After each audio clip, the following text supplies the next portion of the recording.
Il ne criait jamais, il n'écrivait pas de lettres ouvertes, mais Jean Ferrat tenait une liste mentale des personnes qu'il ne pardonnerait jamais. L'ORTF qui avait censuré ses chansons, Jean d'Ormonson qui avait osé parler de « liberté » à Saïgon, le Parti communiste qui avait fermé les yeux sur Prague. Jusqu'à sa mort, il refusa de leur accorder son pardon. Qui figurait sur cette liste? Et pourquoi certaines trahisons ne peuvent-elles jamais être effacées? Mais avant de commencer, abonnez-vous dès maintenant à Les Célébrités du Monde et activez la cloche pour découvrir les vérités cachées derrière les plus grandes légendes. Bienvenue sur Les Célébrités du Monde, votre rendez-vous avec les histoires vraies des artistes qui ont marqué l'histoire. Aujourd'hui, nous plongeons dans la vie d'un homme qui a refusé tous les compromis. Jean Ferrat. Un nom qui résonne encore aujourd'hui. Nuit et brouillard, Ma France, La montagne. Des chansons qui ont accompagné les luttes sociales, les manifestations étudiantes, les combats pour la justice. Mais derrière le poète engagé se cachait un homme intransigeant, un homme qui n'oubliait rien, un homme qui classait le monde en deux catégories, ceux qui restaient fidèles à leurs convictions et ceux qui les trahissaient pour le confort, le pouvoir ou la reconnaissance. Cette intransigeance lui a coûté cher.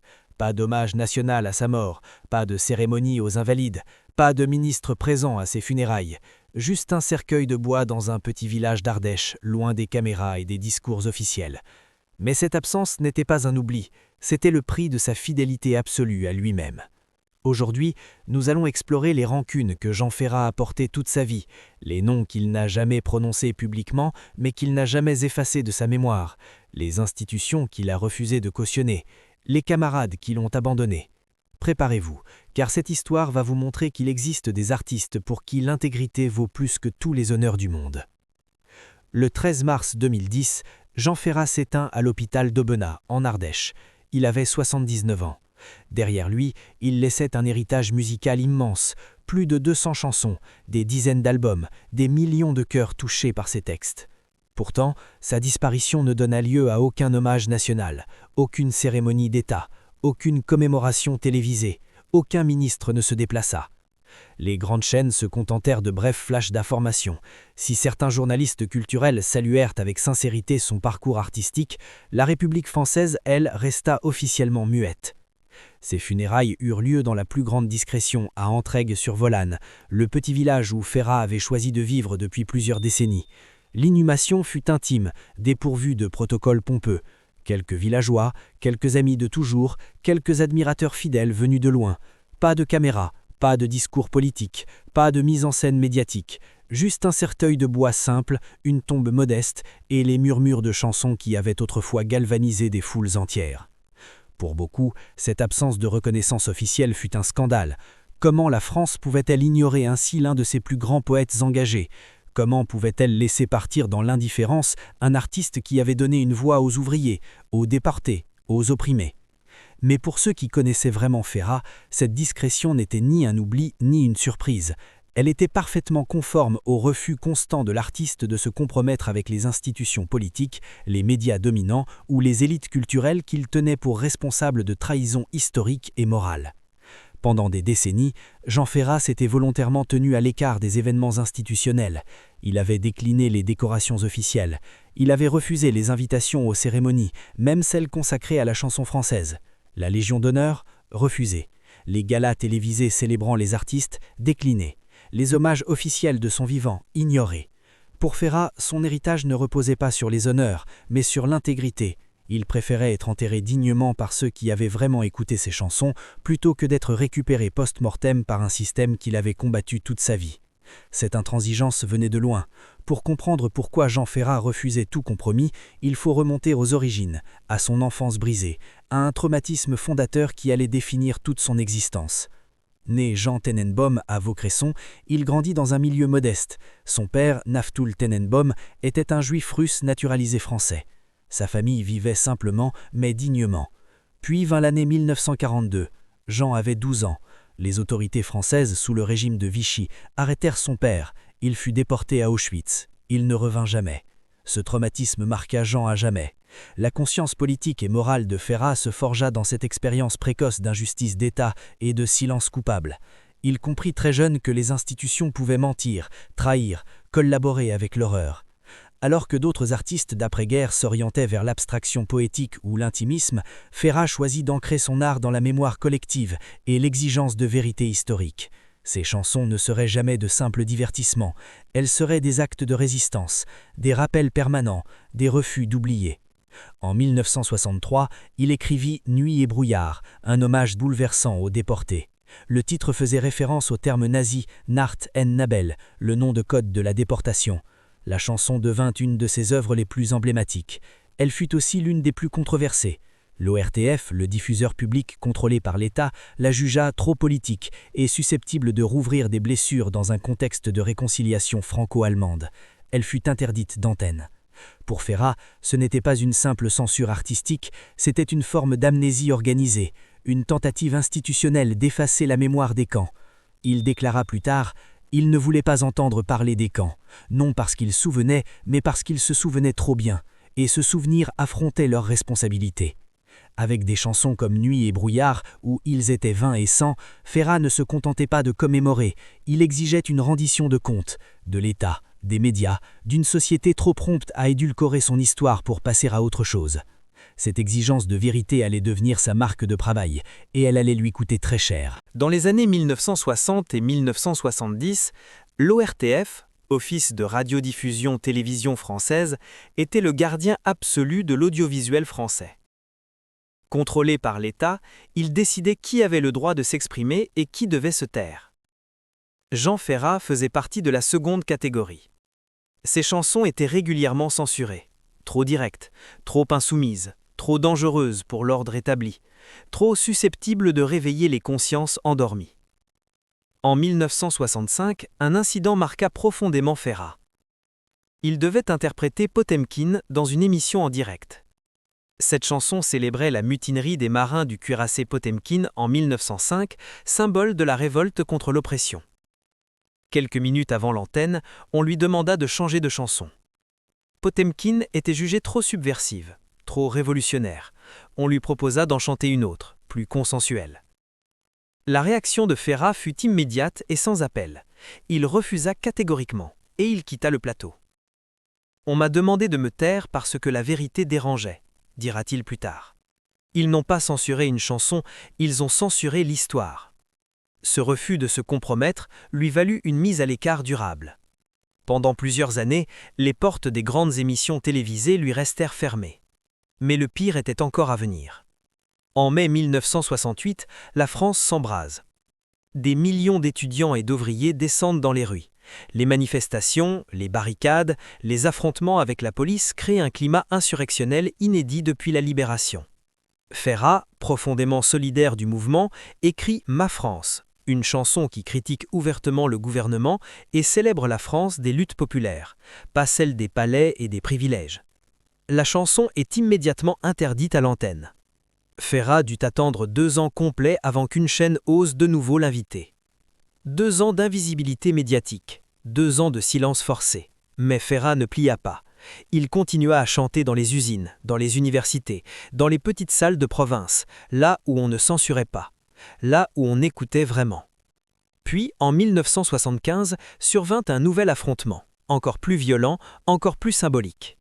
Cette fois, la cible n'était pas seulement l'ORTF, mais un homme précis, Jean d'Ormesson. Jean d'Ormesson, écrivain, académicien, directeur du Figaro, incarnation parfaite de l'élite intellectuelle parisienne. Patricien héritier d'une lignée aristocratique, il écrivait avec l'élégance raffinée de ceux qui n'ont jamais connu la faim, l'injustice ou l'oppression. Le 2 mai 1975, quelques jours après la chute de Saïgon et la victoire du Viet Cong, d'Ormesson publia un éditorial dans le Figaro qui allait déclencher la fureur de Jean Ferrat. Dans cet article, d'Ormesson déplorait la fin d'un monde où, selon lui, flottait encore un air de liberté à Saïgon. Il regrettait la chute du Sud-Vietnam comme la perte d'un univers raffiné et civilisé. Pour Ferrat, militant résolu de la décolonisation et opposant fervent à la guerre du Vietnam, ces mots furent une gifle. Ce que d'Ormesson pleurait n'était pas la liberté perdue, mais le pouvoir colonial perdu, la domination occidentale perdue. D'Ormesson n'entendait pas du chagrin dans cet éditorial, mais du déni. l'amnésie élégante de la bourgeoisie française, capable de verser une larme sur la perte d'un prestige colonial tout en oubliant les fleuves de sang versés par ceux qui luttaient pour leur indépendance.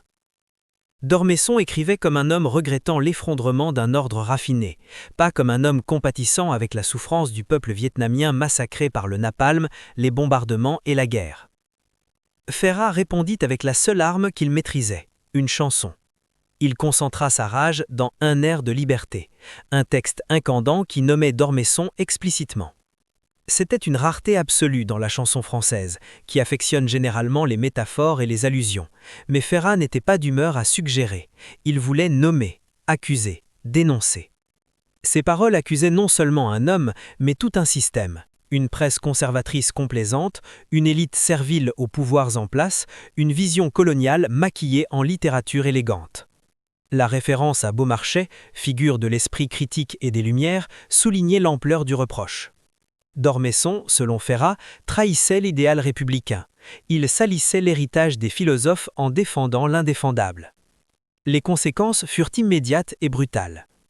Ferrat avait enregistré Un air de liberté pour une émission spéciale intitulée Jean Ferrat pour un soir, diffusée sur Antenne 2 en première partie de soirée. Le programme fut tourné intégralement, incluant la chanson controversée. Mais lorsque l'émission fut diffusée en novembre 1975, Un air de liberté avait mystérieusement disparu, coupé, censuré, sans avertissement préalable. Antenne 2 reconnut avoir cédé aux pressions. D'Ormesson, outré, avait qualifié la chanson de diffamatoire. En tant que directeur du Figaro, son influence médiatique n'était pas négligeable, et il l'avait utilisée pour faire taire Ferrat. La réaction de Ferrat fut une sobriété glaciale. Pas d'éclat public, juste une phrase prononcée calmement à l'antenne. La chanson s'appelait Un air de liberté. Je vous laisse juger. Cette phrase, dans sa simplicité, contenait toute la violence de l'accusation. Comment censurer une chanson intitulée Un air de liberté sans révéler que cette liberté n'existait pas vraiment? Plus tard, dans un entretien, Ferrat révéla l'étendue de son choc. Quand j'ai lu son éditorial, j'ai eu une réaction viscérale. 30 ans de lutte, de sacrifice, avoir vu le peuple vietnamien souffrir sous les napalm, tout m'est revenu. Et lui ose parler de liberté. Ce n'est pas de la liberté, c'est de la honte. Pour Ferrat, ce n'était pas un simple débat intellectuel, c'était une blessure rouverte, un rappel des protestations étouffées, de la vérité censurée, du blanchiment de la mémoire coloniale. Il ne pardonna jamais à d'Ormesson. Non parce qu'il divergeait politiquement, mais parce que d'Ormesson, à ses yeux, avait cherché à poétiser l'oppression et que les institutions l'avaient laissé faire. Même dans la mort, l'asymétrie demeura cruelle. Lorsque Jean d'Ormesson mourut en 2017, il eut aux droits nationaux. Son corps traversa Paris avec solennité. La cérémonie eut lieu à Les Invalides en présence du président Manuel Macron. Jean Ferrat, lui, fut enterré dans le calme d'Antraïque sur Volane, sans faste, comme il l'avait voulu, mais aussi sans la reconnaissance nationale que beaucoup jugeaient évidente. La dernière réponse de Ferrat ne prit pas la forme d'un discours, mais d'un disque. Il publia la version intégrale et non censurée de Un air de liberté dans son album de 1975. Malgré son interdiction d'antenne, la chanson circula, dans les manifestations, dans les réunions étudiantes, dans les cours de littérature engagés.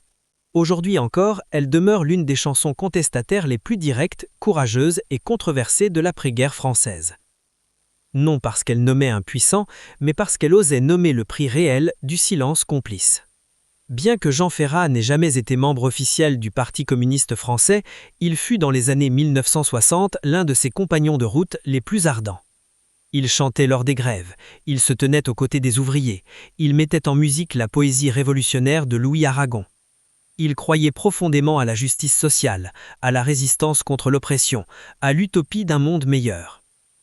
Pour lui, le communisme n'était pas une idéologie froide, mais un idéal humain, une promesse de dignité pour ceux qui en avaient toujours méprisé. Puis vint l'année 1968, mais pas le mai français, l'autre 68, celui de Prague. En août 1968, les chars soviétiques écrasèrent le printemps de Prague, ce mouvement de libéralisation politique et culturelle porté par le peuple tchécoslovaque. L'Union soviétique, au nom de la défense du socialisme, envahit brutalement un pays frère. Ce fut un séisme dans la gauche mondiale, et Ferrat fit ce que peu d'à gauche osaient faire à l'époque. Il condamna publiquement l'intervention soviétique. Sa chanson Camarade marqua une rupture déchirante, non pas avec l'idéal, mais avec ceux qui prétendaient être les gardiens tout en trahissant ses principes fondamentaux. Ferrat ne chanta pas la colère, il chanta la tristesse, la déception profonde, la douleur de celui qui voit ses espoirs piétinés par ceux-là même qui devaient les incarner. « Je ne chante plus pour toi, camarade. » Cette phrase résonna comme un coup de tonnerre. Une partie de la gauche se retourna violemment contre lui. On le traita de traître, de révisionniste, de libéral vendu au capitalisme. D'autres, plus nombreux encore, se contentèrent de se taire, par lâcheté, par conformisme, par peur d'être marginalisés à leur tour. Ferrat découvrit alors une nouvelle solitude, celle de l'honnête homme entouré de complices silencieux. Plus tard, en 1980, sa chanson Bilan attaqua de nouveau le Parti communiste, cette fois pour son incapacité persistante à reconnaître les crimes soviétiques, les goulags, les purges, les millions de morts au nom d'un idéal trahi. Les blessures de sa propre jeunesse, la mort de son père dans les camps nazis, l'empêchaient de fermer les yeux. Il ne pouvait pas accepter qu'on remplace une barbarie par une autre au nom de la justice. Ferrat n'abandonna jamais la gauche. Mais il cessa de croire aux lignes de parti, il cessa de faire confiance aux appareils bureaucratiques, il cessa d'espérer que les organisations politiques pourraient incarner la pureté des idéaux qu'elles prétendaient défendre. Et il n'oublia jamais les camarades qu'il avait abandonnés pour avoir dit des vérités qui dérangeaient, ceux qui avaient préféré la discipline de parti à la conscience morale, ceux qui avaient choisi le silence plutôt que le courage. Dans des carnets retrouvés après sa mort, quelques lignes ressortent, lapidaires et déchirantes. L'un a tourné le dos pour une récompense, un autre pour une invitation, tous pour le silence. Ferrat ne les nomma jamais publiquement, mais la blessure était réelle, et il ne leur pardonna jamais d'avoir choisi le confort plutôt que la conscience. La relation de Jean Ferrat avec la presse française fut marquée par une méfiance réciproque profonde, un fossé idéologique insurmontable et une exclusion répétée et délibérée. Contrairement à des contemporains comme Serge Gainsbourg ou Claude François, choyés par les émissions de variété et les radios commerciales, Ferrat refusait catégoriquement de dissocier art et engagement politique. Cette intransigeance le plaça en porte-à-faux avec un paysage médiatique qui valorisait de plus en plus le divertissement au détriment des convictions. Les médias voulaient des artistes amusants, consensuels, inoffensifs. Ferrat était tout le contraire. Dans les années 1970 et 1980, les grandes plateformes télévisées l'écartèrent systématiquement en raison du caractère explicitement politique de ses textes. L'ORTF d'abord, puis Antenne 2, exercèrent un filtrage idéologique sous pression des autorités politiques. Ces chansons, Potemkin, Ma France, Un air de liberté, furent soit officiellement interdites d'antenne, soit coupées de ses prestations télévisées malgré une popularité croissante auprès du public. La justification invoquée parlait souvent de neutralité politique ou d'équilibre éditorial, mais dans les faits, il s'agissait d'une censure institutionnelle visant spécifiquement les contenus de gauche. Dans la presse écrite, Ferrat fit rarement l'objet de portraits fouillés dans les grands magazines comme Paris Match ou Le Point, sauf en cas de polémique scandaleuse. Sa production fut souvent rangée dans la catégorie chansons militantes et traitée comme dépassée, périphérique, marginale. En 1988, lors d'une interview sur France Inter avec Jean-Louis Foulquier, Ferrat exprima frontalement sa frustration. « Si on ne m'invite pas à cause de mes idées, soit, mais qu'on ne prétende pas que je n'existe plus, qu'on le dise clairement, mes convictions vous dérangent. » Il dénonçait les doubles standards flagrants, des artistes de droite ou apolitiques recevaient une couverture médiatique massive, tandis que ceux qui évoquaient la lutte des classes, les crimes de guerre ou la censure étaient écartés sous prétexte d'éviter les divisions. Ferrat pensait que certains médias appliquaient volontairement une politique de marginalisation invisible, non pas une interdiction frontale, mais une exclusion discrète des articles, des émissions spéciales, des débats publics. Il décrivait cela comme une ignorance calculée, une forme de censure qu'il estimait plus insidieuse encore que l'interdiction explicite. En 1991, dans le livret rétrospectif de la compilation Ferrat 61-91, il écrivit cette phrase devenue emblématique. « Il y a ceux qui m'ignorent et ceux qui m'annulent. Dans les deux cas, ils pensent pouvoir me faire taire. Ils se trompent. » Durant ces dernières années, Jean Ferrat cessa presque totalement de participer aux grands entretiens médiatiques nationaux. Il refusa les invitations à des émissions phares comme Champs-Élysées, Le Grand Échiquier ou Sacrée Soirée, craignant que sa musique soit décontextualisée ou qu'on exige de lui un adoucissement de ses positions. En 1990, lorsque France 2 diffusa son émission spéciale Les grandes voix de la chanson française, Ferrat, pourtant figure majeure aux côtés de Brel, Brassens et Ferré, ne fut ni invité à chanter ni mis en avant dans la campagne promotionnelle. Selon des sources citées par le Nouvel Observateur, la direction craignait de politiser l'émission. Cette mise à l'écart suscita de vives critiques. L'écrivain Jean-Claude Guibaldo déclara dans La Vie: effacer Ferrat du panthéon de la chanson française, c'est effacer un demi-siècle de résistance poétique. Malgré ses affronts répétés, Ferrat resta fidèle à lui-même. Il refusa de modifier son image ou d'apaiser les gardiens du temple médiatique. Il sortit ses albums via des circuits indépendants et construisit un public direct, largement indifférent au cycle médiatique parisien. À la fin des années 1990, Jean Ferrat s'était pratiquement retiré des médias nationaux, préférant répondre à quelques entretiens dans l'Humanité, participer à de longues émissions sur France Culture et cultiver une base fidèle, notamment en Ardèche. La relation conflictuelle de Ferrat avec la presse n'était pas un malentendu, ni une question de caractère difficile. C'était l'expression d'un affrontement idéologique profond entre un artiste attaché à la vérité et à la mémoire historique et un univers médiatique de plus en plus guidé par le divertissement, le consensus mou et l'évitement systématique du conflit. Au bout du compte, Jean Ferrat est resté fidèle à lui-même jusqu'au dernier souffle, refusant de pardonner ce que selon lui ne devait jamais être oublié.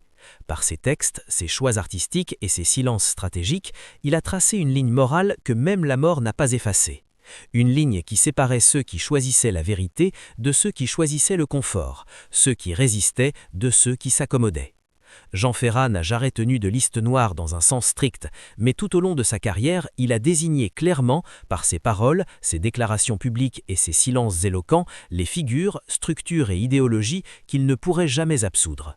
L'ORTF qui censurait la mémoire des camps, Jean d'Ormesson qui poétisait le colonialisme, le Parti communiste qui fermait les yeux sur les crimes soviétiques, les médias qui préféraient le divertissement à la vérité, les camarades qui avaient choisi le silence par opportunisme.